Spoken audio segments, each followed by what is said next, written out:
Tout s'est joué en à peine 7 minutes. 7 petites minutes qui allaient pourtant provoquer la secousse la plus violente entre l'Europe et Washington depuis la fracture de 2003 autour de l'Irak, tout en exposant au grand jour les fissures profondes de l'OTAN sur la question du financement militaire. Donald Trump venait d'achever une tirade incendiaire contre ses alliés européens qu'il accusait une fois encore de vivre confortablement sous la protection américaine sans accepter d'en payer le coût réel. Depuis son siège, il lançait à Sébastien Lecornu ce regard chargé de condescendance qu'il réservait habituellement aux responsables qu'il jugeait sans colonne vertébrale, persuadé d'avoir publiquement humilié la France devant l'ensemble des dirigeants réunis à Bruxelles. Puis, soudain, le chef du gouvernement français s'est levé. Et en quelques phrases, il a figé la délégation américaine dans un silence glacial. Ce qui se jouait à cet instant dépassait largement une querelle de chiffres ou de budget militaire. C'était l'instant précis où un dirigeant de seulement 39 ans faisait comprendre à la Maison-Blanche que l'époque des ordres venus de Washington et acceptés sans discussion par l'Europe touchait à sa fin. Pour comprendre l'ampleur du séisme qui allait secouer cette assemblée de l'OTAN, il faut remonter 3 mois en arrière. Quand Donald Trump avait repris le pouvoir à la Maison-Blanche en janvier, son retour triomphal s'accompagnait d'une promesse de campagne explosive, faire payer les Européens pour leur défense ou retirer les troupes américaines du continent. Cette menace n'était pas nouvelle dans la rhétorique trumpiste, mais cette fois le président américain était déterminé à la mettre en œuvre. Dans le bureau ovale restauré selon ses goûts dorés, Trump convoquait régulièrement son nouveau secrétaire à la Défense, le général Mike Waltz, ancien béret vert devenu stratège républicain pour discuter de sa nouvelle doctrine atlantique. L'objectif était simple et brutal, transformer l'OTAN en organisation payante où chaque pays devrait verser une cotisation proportionnelle au service de protection américain. Ces Européens vivent sous notre parapluie nucléaire depuis 75 ans sans payer leur part, tempêtait Trump lors d'une réunion du Conseil de sécurité nationale. La France dépense 2,1% de son PIB pour la défense. C'est ridicule. Nous, on en dépense 3. Ils doivent passer à 5% minimum où on dégage nos soldats.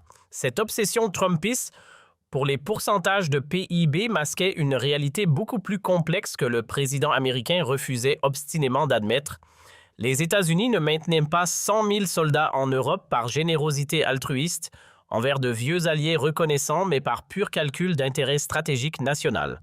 Les bases américaines disséminées à travers le continent européen constituaient bien plus que de simples garnisons défensives. La base aérienne de Ramstein en Allemagne, par exemple, servait de hub logistique central pour absolument toutes les opérations militaires américaines au Moyen-Orient et en Afrique. Sans cette plateforme stratégiquement positionnée, l'armée américaine devrait déployer ses forces directement depuis les États-Unis, multipliant les coûts de transport par 4 et réduisant drastiquement les capacités de réaction rapide. Le Pentagone estimait que Ramstein permettait à elle seule d'économiser 23 milliards de dollars par an en coûts de projection militaire. Les installations de renseignement américaines en Europe constituaient un autre avantage stratégique majeur systématiquement omis dans la comptabilité trumpiste. Les stations d'écoute de la NSA en Allemagne et au Royaume-Uni captaient quotidiennement des millions de communications russes, chinoises et moyen-orientales. Les centres d'analyse de la CIA à Francfort traitaient 78% des renseignements américains sur le terrorisme international. Ces capacités de surveillance auraient été impossibles à reproduire depuis le territoire américain, plus lucratifs encore pour Washington les contrats d'armement massifs que les pays européens passaient avec l'industrie de défense américaine. Sous la pression politique de maintenir l'interopérabilité avec les forces américaines, les pays de l'OTAN achetaient prioritairement des équipements militaires américains chasseurs, F-35 missiles, Patriot, système de communication Drone Reaper.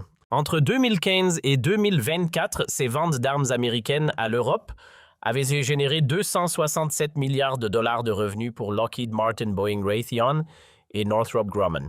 Monsieur le Président avait tenté d'expliquer Lloyd Austin, ancien secrétaire à la Défense consulté par l'équipe Waltz.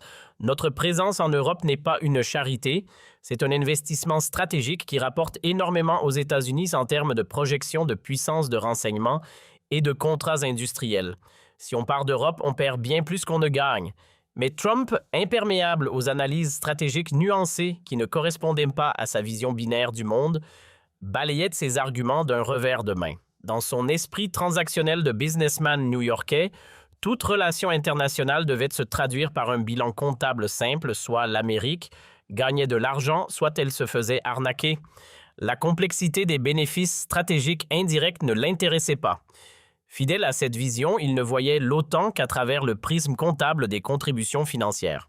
Il avait chargé son équipe économique dirigée par le nouveau secrétaire au Trésor Scott Bessent de calculer précisément le coût de la protection américaine de l'Europe et d'établir une facture détaillée que Washington présenterait aux Européens lors du prochain sommet de l'Alliance. Le document confidentiel produit par le Trésor américain en avril 2025, baptisé ici European Defense Subsidy Assessment, chiffrait à environ 37 milliards de dollars le coût cumulé de la présence militaire américaine en Europe. Ce calcul pharaonique incluait non seulement les dépenses directes évidentes de stationnement des troupes, mais aussi une multitude de coûts indirects savamment agrégés pour gonfler la facture finale. La méthodologie employée par les économistes du Trésor était d'une créativité comptable remarquable. Ils incluaient les coûts de recherche et développement de tous les systèmes d'armes jamais déployés en Europe depuis 1940. Même si ces technologies servaient également les intérêts américains ailleurs dans le monde. Ils comptabilisaient les salaires de tous les militaires américains ayant jamais servi en Europe, y compris leurs pensions de retraite futures. Ils ajoutaient même une estimation fantaisiste des opportunités économiques perdues par les États-Unis en maintenant des forces en Europe plutôt qu'en les déployant ailleurs. Plus audacieux encore, le rapport incluait une ligne budgétaire intitulée « Coût d'opportunité du capital investi », calculant les intérêts que les sommes engagées auraient pu générer si elles avaient été investies dans l'économie américaine. Cette acrobatie comptable portait la dette européenne totale à 340 milliards de dollars selon les calculs du Trésor trumpiste. Monsieur le Président avait déclaré Scott Bessent lors de la présentation officielle du rapport au cabinet « Si on considère que l'Europe devrait rembourser rétroactivement sa juste part de ses coûts, avec intérêt de composer, la France nous doit environ 100 milliards. L'Allemagne 312 milliards, l'Italie 92 milliards, l'Espagne 9 milliards. C'est une dette colossale que les Européens ont contractée envers le contribuable américain travailleur. Cette comptabilité totalement fantaisiste reposait sur une hypothèse fondamentalement malhonnête que les États-Unis ne tiraient absolument aucun bénéfice stratégique, économique ou politique de leur présence en Europe.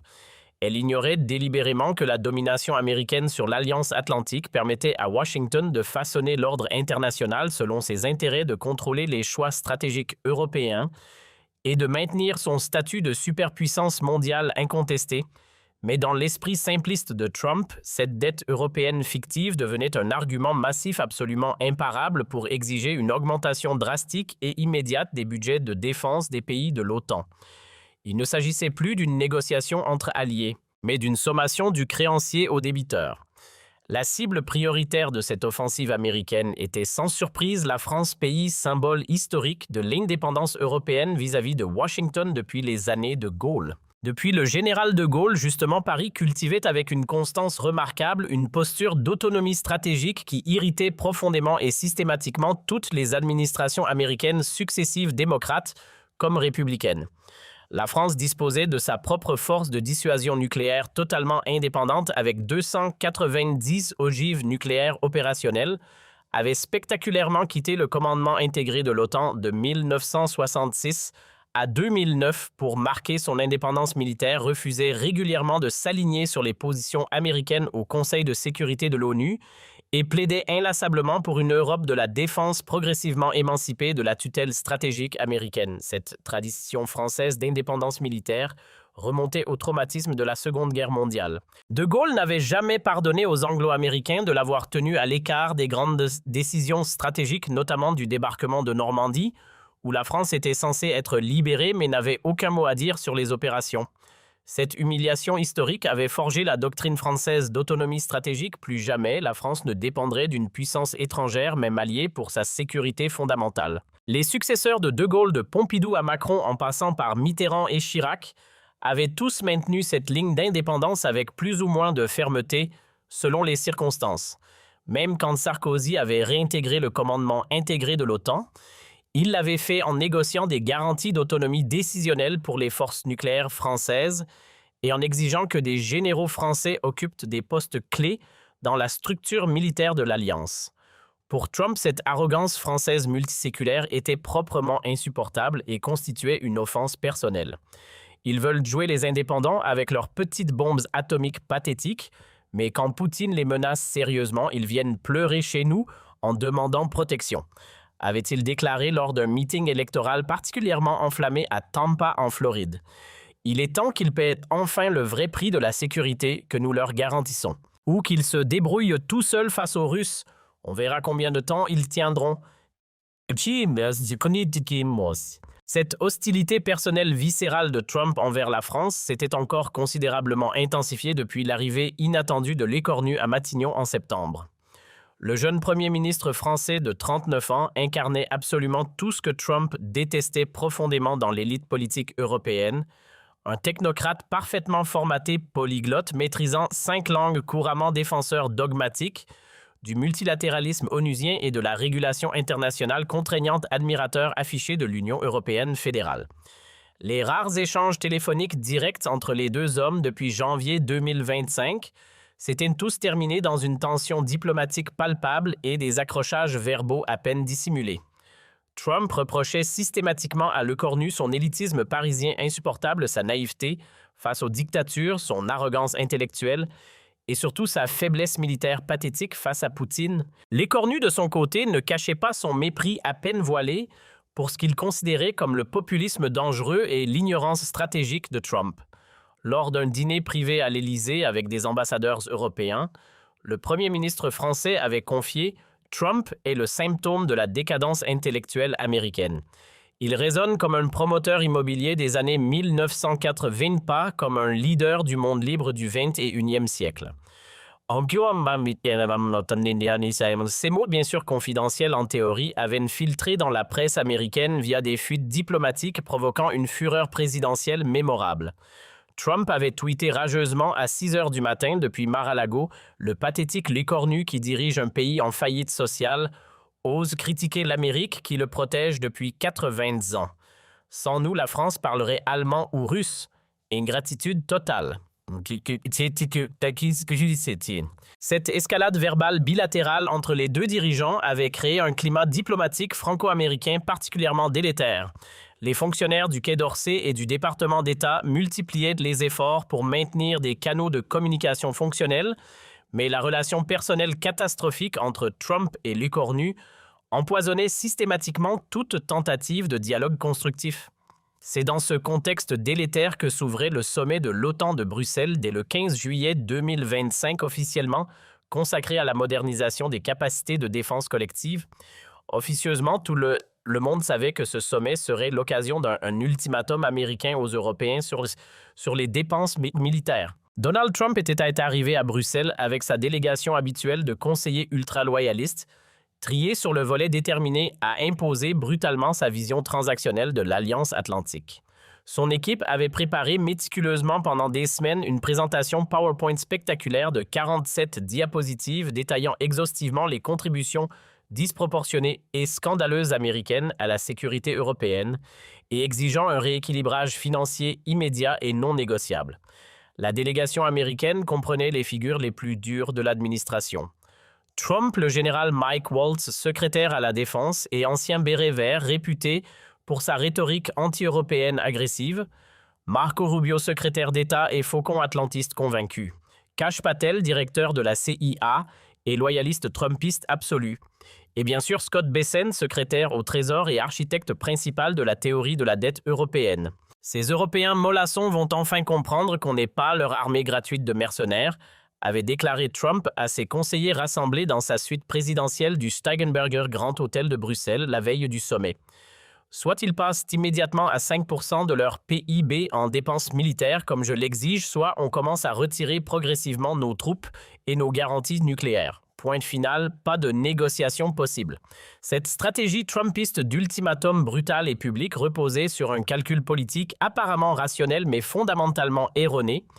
Les Européens étaient présumés trop divisés politiquement, trop faibles militairement et trop terrorisés par la menace russe pour oser résister collectivement à la pression américaine. Ils finiraient inévitablement par céder et accepter les conditions de Washington exactement comme ils l'avaient toujours fait docilement depuis 1945.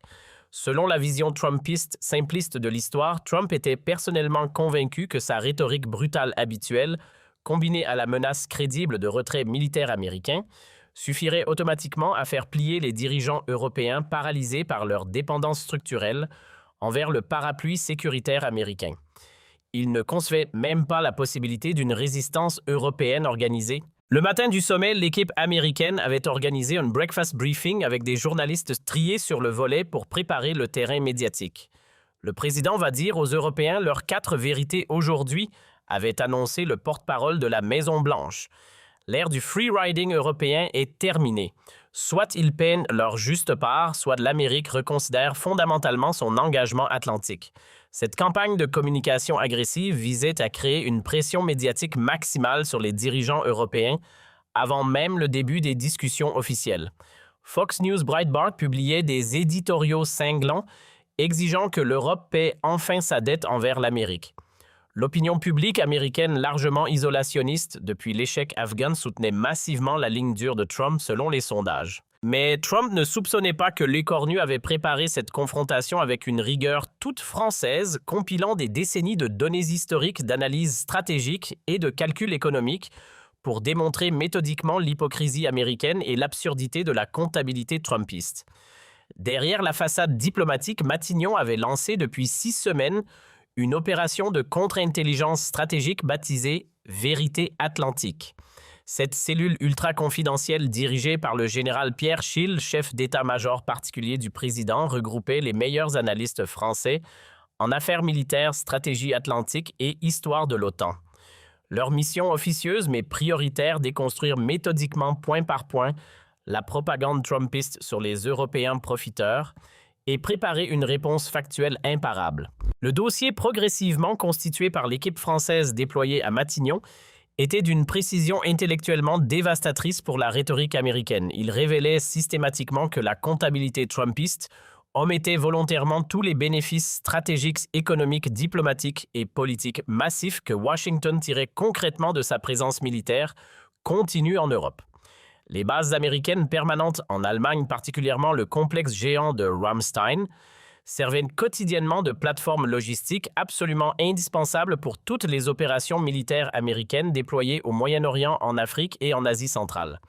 Sans ces infrastructures européennes stratégiquement positionnées, l'armée américaine devrait projeter ses forces directement depuis la côte est américaine, multipliant les coûts de transport aérien et maritime par un facteur de 4 et réduisant drastiquement les capacités de réaction rapide. Le Pentagone lui-même, dans ses documents de planification stratégique, classifiait que les services français avaient réussi à obtenir, discrètement estimé que les bases européennes permettaient d'économiser annuellement 34 milliards de dollars en coûts de projection militaire évités. Sur 75 ans, cela représentait 550 milliards de dollars d'économies directes pour le budget américain de la défense. Les systèmes de renseignement américains massivement déployés en Europe constituaient un autre avantage stratégique colossal systématiquement omis dans la comptabilité trumpiste simpliste.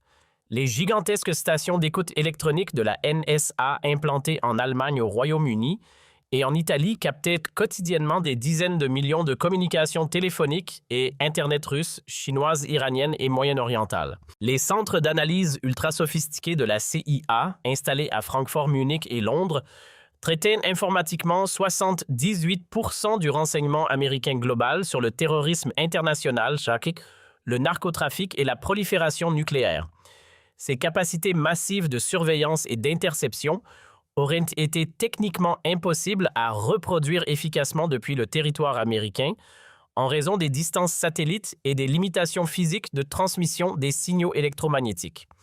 L'Europe offrait simplement une position géographique idéale pour espionner tout l'hémisphère oriental de la planète. Monsieur le Premier ministre, avait expliqué avec satisfaction le général Schill lors du briefing stratégique final à Matignon. Les Américains nous présentent une facture unilatérale de 1237 milliards de dollars sur 75 ans de présence militaire en Europe. Mais nos calculs rigoureux démontrent mathématiquement qu'ils ont en réalité gagné plus de 140 milliards de dollars en bénéfices stratégiques directs. Avantages commerciaux, profits industriels et économies opérationnelles grâce à leur implantation européenne. Selon toute logique comptable nette, ce sont eux qui nous doivent massivement de l'argent, absolument pas l'inverse, comme Trump ose le prétendre. Plus accablant encore pour Washington, l'analyse française ultra détaillée révélait que les guerres américaines catastrophiques en Irak et en Afghanistan avaient coûté aux pays européens de l'OTAN plus de 340 milliards d'euros en contributions militaires directes et indirectes entre 2001 et 2021.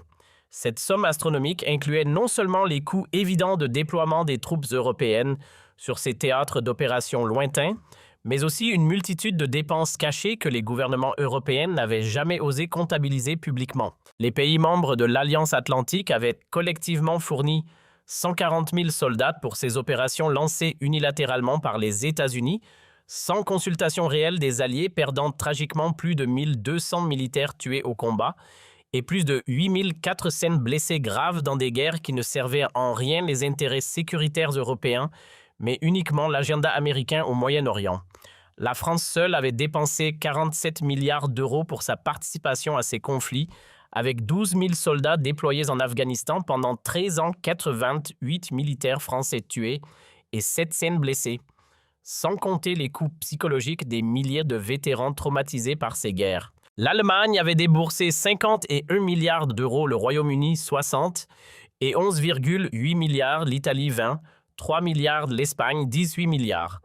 Et pour quel résultat concret l'Irak était devenu un État failli, contrôlé par des milices pro-iraniennes, exactement l'inverse des objectifs américains proclamés.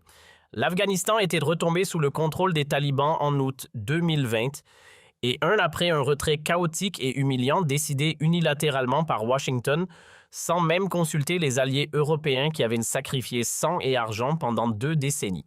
Monsieur le Premier ministre avait martelé avec indignation le colonel François Lecointre, ancien chef d'état-major des armées consulté pour l'analyse historique.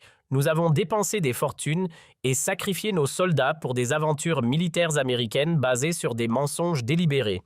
Les armes de destruction massive irakiennes n'ont jamais existé. Ben Laden était au Pakistan, pas en Afghanistan. Ces guerres ont été des catastrophes absolues dont les Européens ont payé le prix sans en tirer aucun bénéfice.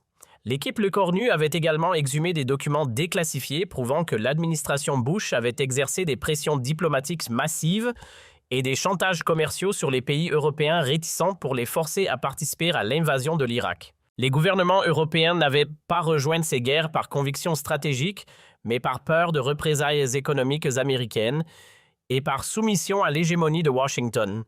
Le 15 juillet 2025, à 15h30 précise, dans la salle du Conseil de l'OTAN au nouveau siège de l'Alliance, Trump prit la parole avec cette assurance agressive qui caractérisait ses interventions internationales. Vêtu de son costume bleu marine caractéristique avec sa longue cravate rouge, il incarnait parfaitement l'America First qu'il défendait. « Mesdames et messieurs les chefs d'État et de gouvernement », commença-t-il avec ce ton direct qui faisait de sa marque, « je suis ici aujourd'hui pour dire une vérité que trop de mes prédécesseurs n'ont pas eu le courage de dire « l'OTAN est un accord déséquilibré où l'Amérique paie et l'Europe profite ». Son discours était typiquement trumpiste, chiffres approximatifs, comparaisons douteuses, patriotisme économique et menaces à peine voilées. L'Amérique dépense 600 milliards de dollars par an pour sa défense. La France, 64 milliards, l'Allemagne, 63 milliards. Nous dépensons plus que les 30 autres pays de l'OTAN réunis. C'est inacceptable. Cette présentation des chiffres bruts omettait volontairement de mentionner que les États-Unis avaient une économie 7 fois plus grande que la France et 5 fois plus grande que l'Allemagne, rendant la comparaison en valeur absolue totalement trompeuse. Mais Trump poursuivit sans se soucier des nuances économiques. Nous avons 100 000 soldats américains stationnés en Europe pour protéger des pays qui peuvent se permettre de payer leur défense mais qui préfèrent dépenser leur argent dans leurs programmes sociaux généreux, continua-t-il avec un mépris évident. C'est le contribuable américain qui subventionne l'État-providence européen. Ça suffit. Cette rhétorique sur les Européens socialistes profiteurs était un classique du Trumpisme, ignorant totalement que les dépenses sociales européennes finançaient des systèmes de santé et d'éducation dont les États-Unis auraient bien besoin. Mais Trump ne s'arrêta pas là dans sa charge. L'accord était simple, les pays de l'OTAN devaient dépenser 2% de leur PIB pour la défense. Beaucoup ne respectent toujours pas cet engagement, ce n'est pas suffisant. Nous exigeons maintenant 5% minimum, déclara-t-il en regardant directement la délégation française. La France dépense 2,1%, c'est ridicule. Ils doivent même passer à 5% immédiatement ou nous retirerons progressivement nos forces du continent européen. Cette exigence de tripler les dépenses militaires européennes en quelques années était économiquement irréaliste et stratégiquement absurde. Mais Trump la présenta comme un ultimatum non négociable. Il termina par une menace qui glaça l'assistance. L'Amérique ne sera plus le garde du corps gratuit de l'Europe. Soit vous payez le vrai prix de votre sécurité, soit vous vous débrouillez seul face à Poutine. Le choix vous appartient, mais nous ne négocierons pas. Les applaudissements qui suivirent furent maigres et gênés principalement de la part de la délégation américaine. L'Assemblée de l'OTAN était choquée par la brutalité de l'ultimatum trumpiste.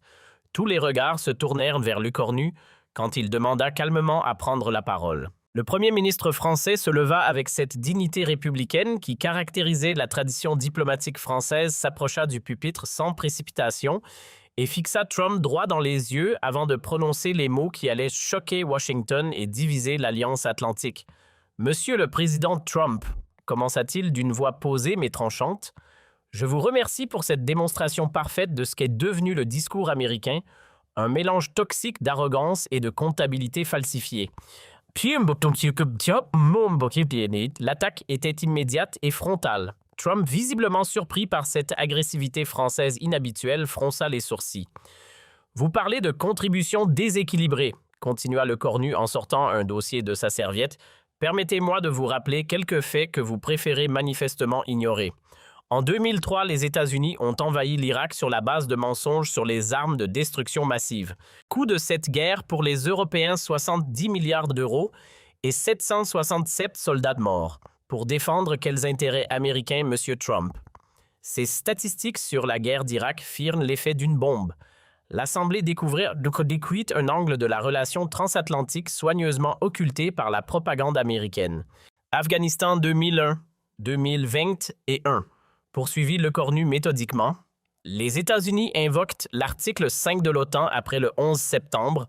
Résultat, 140 000 soldats européens déployés, 130 milliards d'euros dépensés par les Européens pour finir par une débâcle totale et un retrait chaotique décidé unilatéralement par Washington. Chaque révélation était un coup porté à la rhétorique trumpiste. Trump tenta d'intervenir. Monsieur le Premier ministre, c'était... Mais Lecornu l'interrompit sèchement. « Non, Monsieur Trump, c'est moi qui parle maintenant. Vous allez écouter. » Et il continua son démontage implacable. Vous nous accusez de profiter de votre protection.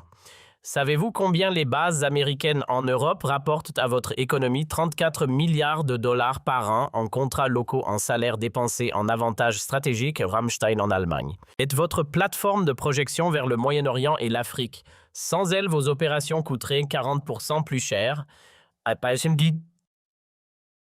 Cette révélation sur les bénéfices économiques américains de leur présence en Europe touchait au cœur de l'argument trumpiste. Dans l'assistance, plusieurs délégués échangèrent des regards surpris. « Mais parlons surtout de votre comptabilité mensongère », continua Lecornu avec une colère contenue. « Vous dites que l'Amérique paie 127 milliards. Vos économistes oublient de mentionner que l'industrie américaine de l'armement a vendu pour 340 milliards de dollars d'armes aux Européens pendant la même période. Qui profite de qui, M. Trump? Cette contrefacturation française était dévastatrice. Elle démontrait que loin de subventionner l'Europe, les États-Unis tiraient d'énormes profits de leurs relations avec l'Alliance. Et puisque vous évoquez les pourcentages de PIB, poursuivit Lecornu, permettez-moi de vous rappeler une réalité économique élémentaire. La France consacre 64 milliards à sa défense avec un PIB de 3 000 milliards. Les États-Unis en dépensant 167 milliards avec un PIB de 22 000 milliards. En proportion de notre richesse, nous faisons autant d'efforts que vous. Cette remise en perspective des chiffres absolus que Trump aimait manipuler était particulièrement efficace. Lecornu démontrait que la comparaison brute était intellectuellement malhonnête. Trump, rouge de colère, tenta une contre-attaque. La France a sa petite force nucléaire, mais Justement, parlons-en, le coupa le cornu. Notre dissuasion nucléaire indépendante protège toute l'Europe, pas seulement la France. Elle coûte 6 milliards par an. Nous ne vous avons jamais demandé de participation. C'est ça la vraie solidarité atlantique. Le silence qui suivit cette mention de la force de frappe française était révélateur. Le cornu venait de rappeler que contrairement à ce que prétendait Trump, l'Europe n'était pas totalement dépendante du parapluie nucléaire américain. Mais le cornu réservait le plus dur pour la fin. Monsieur Trump, vous exigez que nous passions à 5% de notre PIB en dépenses militaires. Très bien. Mais alors les États-Unis doivent rembourser les 340 milliards d'euros que nous avons dépensés pour vos guerres en Irak et en Afghanistan. Des guerres qui ne servaient pas la sécurité européenne, mais l'impérialisme américain. Et puis vint la conclusion qui restera dans les mémoires. L'OTAN n'est pas une entreprise de protection où l'Amérique serait le patron et l'Europe les clients. C'est une alliance entre égaux. Si vous voulez la transformer en raquette, alors nous créerons notre propre système de défense européen. L'époque où Washington dictait ses conditions à l'Europe est révolue. L'explosion qui suivit fut immédiate. Trump quitta momentanément la salle furieux, suivi par une partie de sa délégation. Dans l'assistance, c'était la stupéfaction générale. Pour la première fois dans l'histoire de l'OTAN, un dirigeant européen avait publiquement accusé les États-Unis de manipulation comptable et de chantage stratégique. L'onde de choc fut planétaire et immédiate. Aux États-Unis, la réaction fut explosive et polarisée selon les lignes politiques habituelles. Fox News titrait avec indignation « La France insulte honteusement l'Amérique ». Tucker Carlson dénonçait « l'ingratitude pathologique des Européens », tandis que CNN analysait sobrement la plus grave crise atlantique depuis l'Irak et que le New York Times questionnait avec inquiétude la fin de l'OTAN telle que nous la connaissons. Le Congrès américain, dans un rare moment d'unité bipartisane, adopta en urgence à 357 voix contre 76 une résolution solennelle condamnant fermement les propos anti-américains profondément inacceptables et historiquement injustes prononcés par le premier ministre français. Les sénateurs républicains les plus bellicistes, menés par Tom Cotton et Lindsey Graham, réclamaient bruyamment des sanctions économiques immédiates contre Paris et l'annulation de tous les contrats militaires franco-américains en cours. L'establishment de politique étrangère américain traditionnellement atlantiste et pro-européen était profondément divisé. Les néoconservateurs du Weekly Standard soutenaient Trump et exigeaient que l'Europe paie ou parte. Mais les réalistes pragmatiques du Council on Foreign Relations mettaient en garde contre une rupture atlantique qui ne profiterait qu'à la Chine et à la Russie. Le cornu a techniquement raison sur plusieurs points factuels, admettait Richard Haas, ancien président du CFR. Notre comptabilité sur l'OTAN a toujours été politiquement biaisée. Dans les cercles académiques américains spécialisés en relations internationales, le discours de Le Cornu déclenchait des débats passionnés. À Harvard, le professeur Stephen Walt saluait le courage de dire enfin publiquement ce que beaucoup d'analystes pensaient depuis des années sur l'hypocrisie de la rhétorique atlantique. À Georgetown, l'ancien secrétaire à la Défense Robert Gates reconnaissait que les Européens avaient effectivement payé un prix énorme pour nos aventures au Moyen-Orient sans en tirer aucun bénéfice stratégique. Mais en Europe, l'effet fut inverse spectaculaire et quasiment unanime. De Berlin à Rome, de Madrid à Varsovie, de Stockholm à Athènes, les opinions publiques européennes saluèrent massivement et avec enthousiasme le courage historique français et la réplique salutaire à l'arrogance américaine. Les réseaux sociaux européens explosèrent de messages de soutien à Le Cornu. Le hashtag #StandWithLesCornus fut en tendance pendant 48 heures continues dans 23 pays européens. Pour la première fois depuis des décennies d'atlantisme docile et de soumission au diktat de Washington, quelqu'un avait enfin osé publiquement tenir tête à l'hyperpuissance américaine sur son propre terrain rhétorique. Les sondages réalisés dans les jours suivants montraient que 78% des Européens approuvaient les propos de Le Cornu et estimaient que l'Europe devait affirmer son indépendance stratégique vis-à-vis des États-Unis. Les dirigeants européens, même ceux traditionnellement les plus atlantistes et pro-américains, ne pouvaient ignorer ce tsunami d'opinion publique. Le chancelier allemand Olaf Scholz, habituellement très prudent sur les sujets transatlantiques, déclara que « Monsieur Le Cornu a soulevé des questions légitimes sur l'équilibre des contributions au sein de l'Alliance. Le premier ministre italien Giorgia Meloni pourtant proche idéologiquement de Trump, admet que certains arguments français méritent une discussion approfondie et honnête. Même en Pologne et dans les pays baltes, traditionnellement les plus pro-américains par peur existentielle de la Russie, l'opinion était nuancée. Nous avons besoin de la protection américaine contre Moscou, reconnaissait le président polonais. Mais cela ne signifie pas que nous devons accepter d'être traités comme des vassaux corvéables à merci par Washington. 6 mois après cette confrontation historique, les conséquences géopolitiques étaient majeures. Les relations franco-américaines s'étaient considérablement refroidies, mais paradoxalement, cela avait accéléré l'émergence d'une véritable Europe de la défense. L'Allemagne et la France, l'Italie et l'Espagne lançaient un programme commun d'armement de 240 milliards d'euros, réduisant leur dépendance aux technologies américaines. Plus importante encore, l'affaire avait révélé au monde que l'Alliance atlantique ne pouvait plus fonctionner sur le mode de la subordination européenne à Washington. Une nouvelle relation plus équilibrée et plus mature devait émerger. L'effet Le Cornu a libéré l'Europe de sa dépendance psychologique envers l'Amérique, analysa Hubert Védrine, ancien ministre français des Affaires étrangères. Nous avons compris que nous pouvions être des alliés des États-Unis sans être leurs vassaux. Quant à Le Cornu lui-même, il était devenu un héros pour les Européens lassés de l'arrogance américaine. Son discours du 15 juillet 2025 était étudié dans toutes les écoles de diplomatie comme un modèle de résistance à l'hégémonie. L'histoire retiendra que ce jour de juillet 2025, dans l'enceinte de l'OTAN, un homme de 39 ans avait infligé une défaite morale historique à la superpuissance américaine et que par cette victoire de la dignité sur la soumission, il avait ouvert la voie à une Europe enfin souveraine. Europe enfin souveraine. Europe enfin souveraine. Europe